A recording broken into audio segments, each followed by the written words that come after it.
you know, or made the statement that I was going to be with Dame Dash Music Group. I was refereeing and I was trying to keep everybody cool. So I tell Jay, like, yo, why you keep fucking with him? He's young, like, what's the problem? Yeah, I know Dame, he said he was hurt when you chose Jay over him. At 50, Beanie Sigel reflects on the turbulent ride that defined his career, loyalty tested, friendships fractured, and the harsh realities of the music business exposed. His complex relationship with Jay-Z, filled with moments of collaboration and betrayal, reveals the price of success in hip-hop. From feeling abandoned during legal struggles to realizing the cold calculus of business decisions, Sigel's journey sheds light on the true cost of fame. In this candid reflection, Sigel opens up about the lessons learned, the regrets held, and the power struggles that shaped him as one of rap's most controversial figures.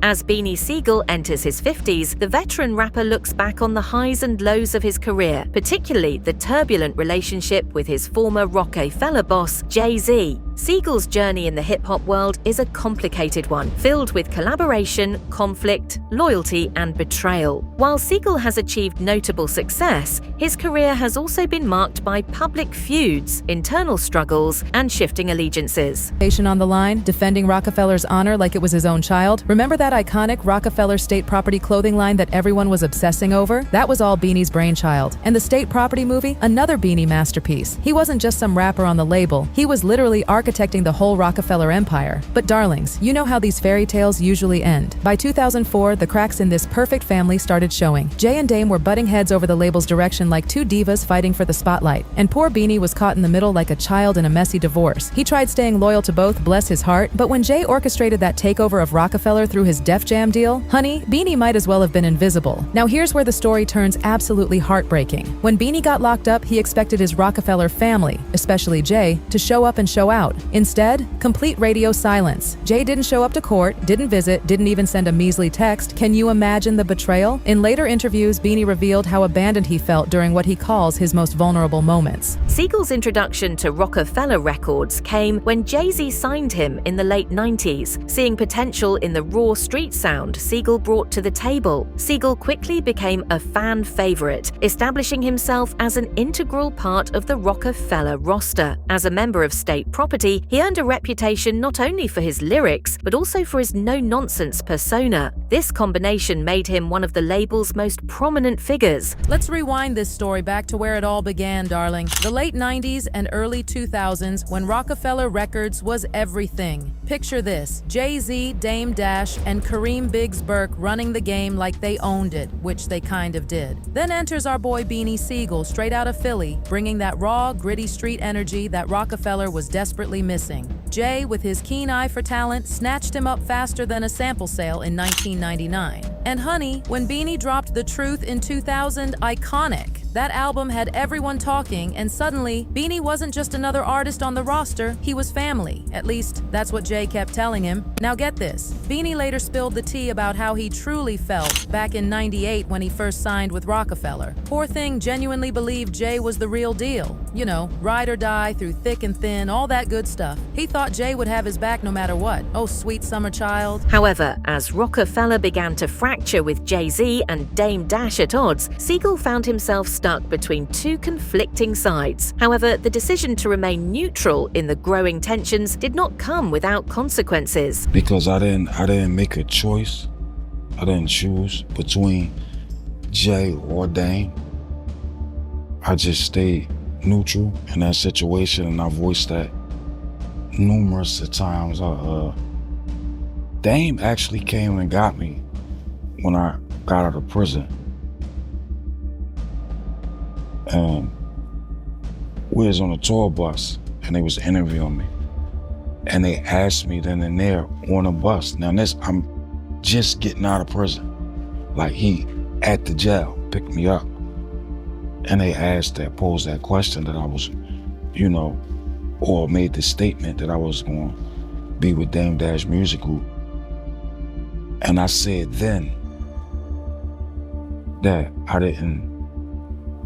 I I didn't want to make that choice between Jay or Dame. I just wanted to stay neutral. Dame, who had been more accessible and hands-on with artists like Sigel, had a different vision for the label. While Jay-Z focused on building his own empire and expanding Rockefeller's commercial reach, Dame's approach remained grounded in street credibility and artist development. Sigel, torn between the two, ultimately aligned himself with Jay-Z. Yeah, we never had those conversations. I believe if we had those conversations, I believe I would have rolled with Dame. I'd have rocked with Dame. Yeah, if Dame set me down and he had a plan, regardless what the plan was, and mapped it out like this was going to do, the smartest decision at that time for me would have rolled with Dame, because Dame was more accessible than Jay was. Dame was in the office every day. You could talk to Dame. You know what I mean? Dame used to come and chill on the block in South Philly. You know what I mean? Dame pull up in Biggs at Mom Duke's spot. So, yeah, I think if we would have sat and he would have showed me and explained to me, you know, our business plan and what we was going to do, that would have been an easy decision, business-wise, to rock out with Dame. One of the most defining moments of Sigel's relationship with Jay-Z came during Sigel's legal troubles. When Sigel faced serious legal charges and was given an opportunity to be released on bail, a judge asked Jay-Z whether he would be responsible for his whereabouts. Jay-Z's refusal to take responsibility hurt Sigel deeply, as he had always viewed Rockefeller as a family. This moment marked a significant turning point in their relationship, causing Sigel to feel abandoned by the person he had trusted the most. So I saw the clip, and Dame made the statement that, you know, Jay ruined my life. But I don't feel like what. I don't feel like what. I'm here. James said he had a lot of plans, he had a lot, you know, that he was going to do, but I never got those conversations. So it's hard for me to, you know, agree with that, because, I mean, if you had all those things that you said in place and that you was going to do and you wanted to do, it wasn't relayed to me. Like, I know if I got something for somebody, I'm be like, look, this is what we going to do. I got this lined up, I got this set up. After we do this, we gonna do this, we gonna do that. But I never got that conversation. So, and maybe he did have all those things, but that was, he didn't share them with me. So he never spoke to you about the plans he had for you? Because he said that he liked the state property clothing line over Rocawear. And it sounds like he felt like he could have made that clothing line bigger than Rocawear. So at one point it was. When we wasn't broke up, when it was together, state property was surpassing Rocawear. But the conversations that I had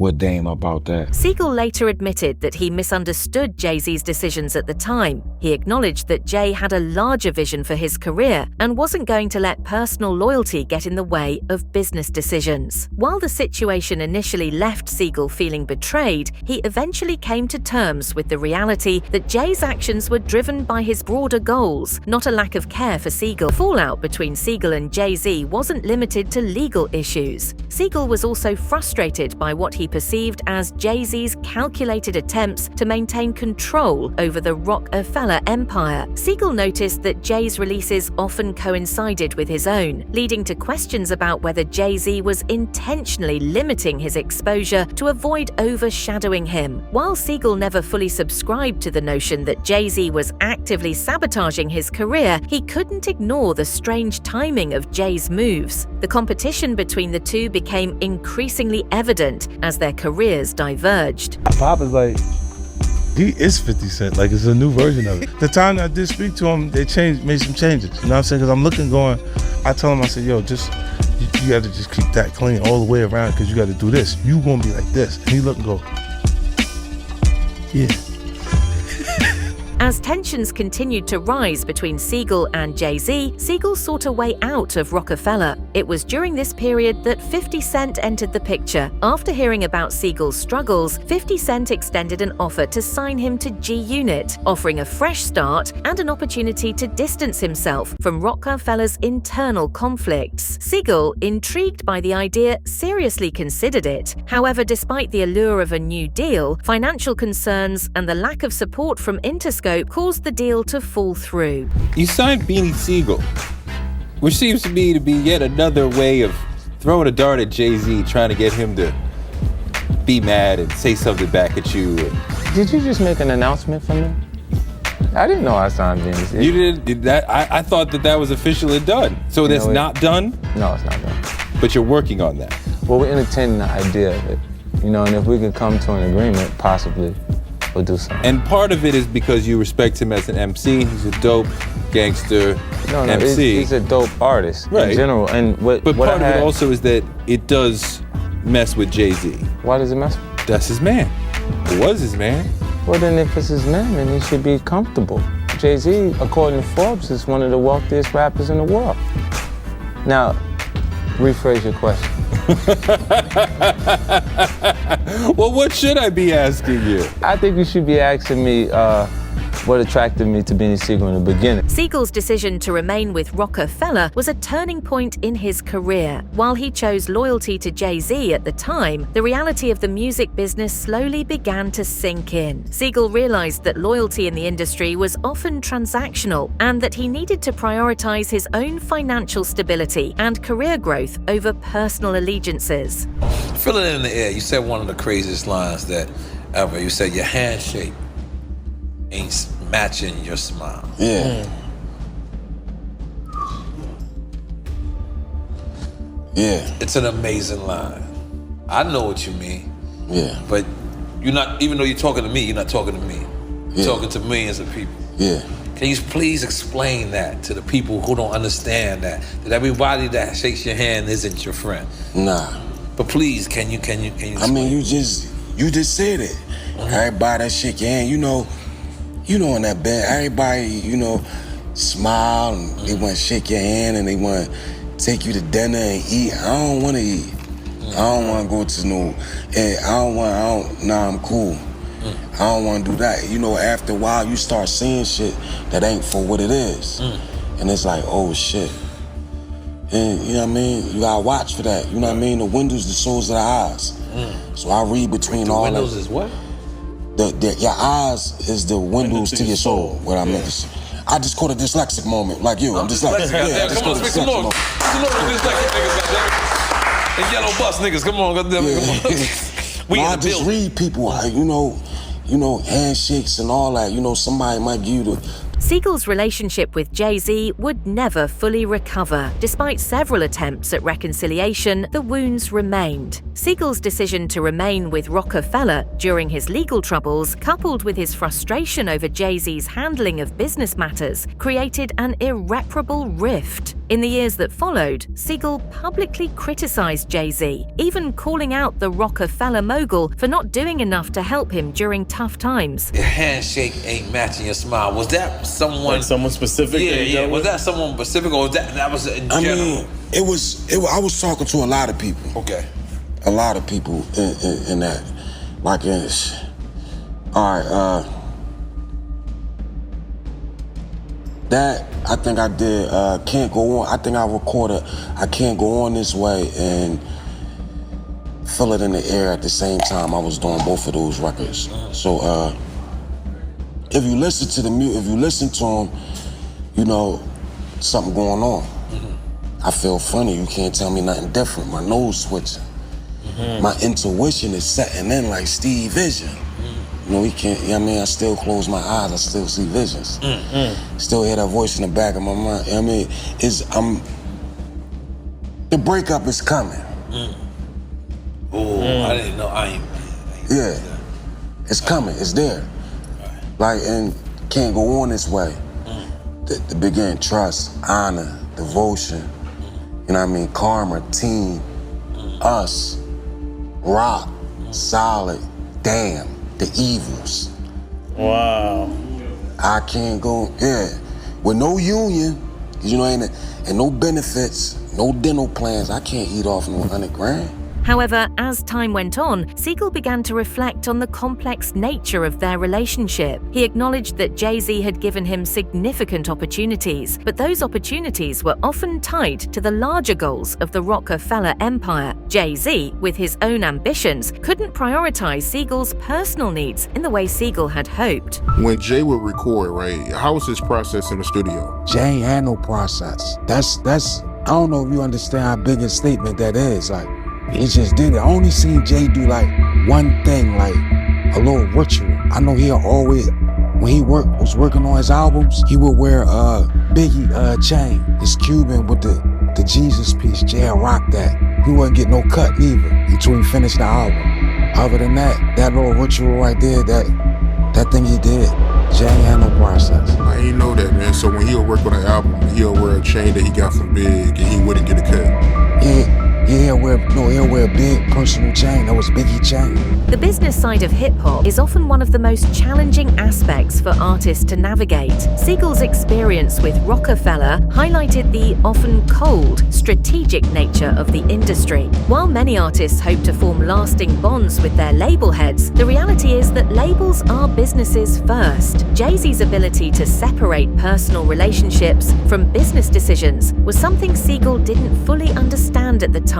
Over the years, Sigel would reflect on the role of loyalty in hip-hop, recognizing that while loyalty is important, it must be balanced with the practical realities of business. Being with Rockefeller, the La Familia, I held on to that. These niggas got me. I made sure everybody had their own movie, everybody had their own clothing line. Me having a career, I never looked at the business. It was La Familia, La Familia, La Familia. We a family. This came from an executive. They would only let Beanie sell so many records, and that was it. And they wouldn't push it no more. You couldn't be bigger than Jay-Z on Jay-Z's label. It's not a talent thing. It's not a popularity contest. We have to be selected. And Jay-Z has always dampened Beanie Siegel's momentum. Almost like he tricked Beans to shelf him. I chose State Property over Rockware when Beans chose to go with Jay. That one hurt. Going for my bail hearing and the feds. The judge was going to let me go. The judge asked Jay, would you be willing to be responsible for his whereabouts? Look him in his eyes. I'm shackled, around the waist, ankles and everything. And the man was like, oh. Siegel's reflections also touched on his regrets about how things played out with Jay-Z and Rockefeller.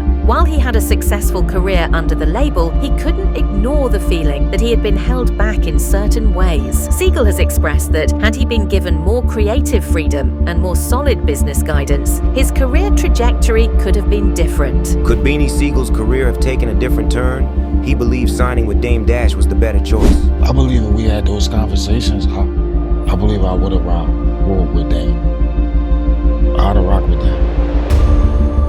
Yeah, if Dame set me down and he had a plan, regardless what the plan was, and mapped it out like this was going to do, the smartest decision at that time for me. Despite the ups and downs, Sigel remains grateful for the lessons he learned and the experiences he gained during his time at Rockefeller. His relationship with Jay-Z, though fractured, has shaped his career in profound ways. For Sigel, the relationship with Jay-Z was defined by both collaboration and conflict, with business decisions often driving a wedge between the two. Basically how you didn't push him as much as, let's say, 50 Cent push some of his boys. How do you feel about that? Well, Beanie Sigel at the time, and you can look it up if you like, just to be honest, was driving 2 Bentleys. I don't know how. It's impossible to drive 2 cars at one time. With his mama in the sticks and selling 800,000 records, I don't know what more can you do for somebody, at that point. What people choose to do when they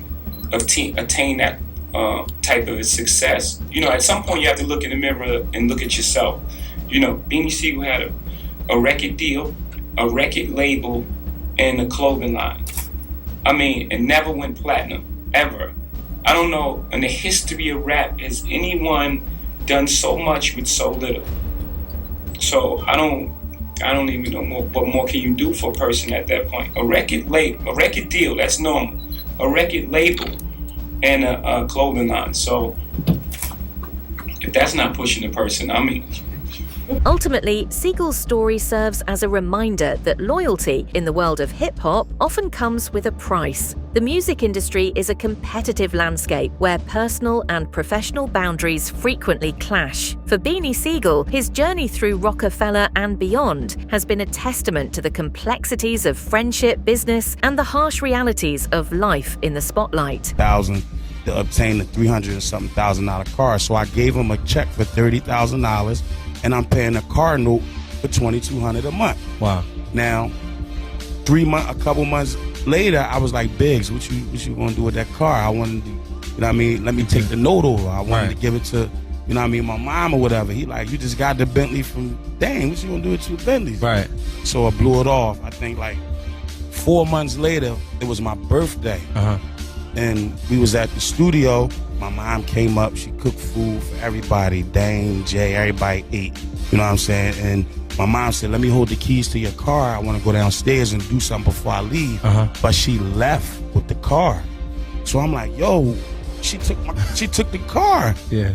And Big said, happy birthday. Just pay the note.